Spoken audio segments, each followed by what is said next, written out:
Hey everyone, Assalamu alaikum. Welcome to my page Natural Beauty Care with me. আজকে আপনাদের সাথে আমি আরও একটি সহজ ঘরোয়া উপায়ে কিভাবে দাঁত থেকে দাঁতের হলদে ভাবটাকে সরিয়ে ফেলবেন এবং দাঁতকে ঝকঝকে পরিষ্কার করবেন সে নিয়ে একটি ঘরোয়া রেমিডিস বানিয়ে আপনাদের কাছে শেয়ার করব।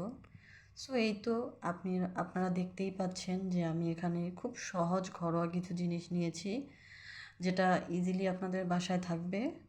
সবার বাসায় কম বেশি এটা আছে।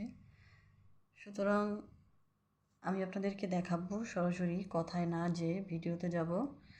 আমি এখানে নিয়ে নিয়েছি ডাবরের রেড পেস্ট। আমার কাছে এটাকে কমফোর্টেবল মনে হয়। এখন জানি না আমি এটা কার কাছে কীরকম ফিল হয়, বাট আমি মনে করি এই পেস্টটা এমনিতেই আপনার একটু ভালো ভালো আমার কাছে মনে হয়, যেটা দাঁতের ময়লাটা দ্রুত কেটে ফেলে। সো এই তো আমি যেহেতু সরি যে আমার মানে ভিডিওটা আমি নিজেই করছি, হেল্পিং হ্যান্ড না নাই। সো আমি আপনাদেরকে আমার সহজভাবে দেখাচ্ছি। আমি প্রথমে এক টুকরো লেবুর উপরে পরিমাণ মতো আমার পেস্টটাকে নিয়ে নিয়েছি। এরপরে আমি এখানে সামান্য পরিমাণে হলুদের ইয়েটা নিয়ে নেব, হলুদের গুঁড়োটা।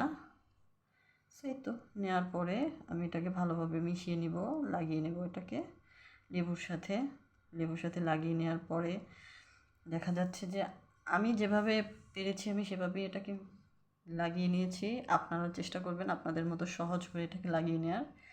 এই তো এভাবে আপনি এটাকে আপনার সম্পূর্ণ লেবুর একটা পিঠে লাগিয়ে এভাবে লাগাতে পারেন, অথবা আপনি চাইলে আমার মতো করে লাগিয়ে নিতে পারেন, অথবা এটাকে আপনি সম্পূর্ণ একটা মিশ্রণ আলাদাভাবে তৈরি করেও দেখাতে পারেন।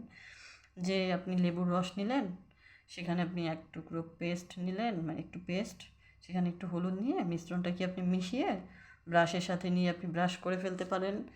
অথবা দেখা যাচ্ছে যে আপনি এভাবে লেবুটাকে সরাসরি দাঁতে ঘষতে পারেন, যেহেতু একটু টক, আপনার দাঁতটা টক হয়ে যাবে।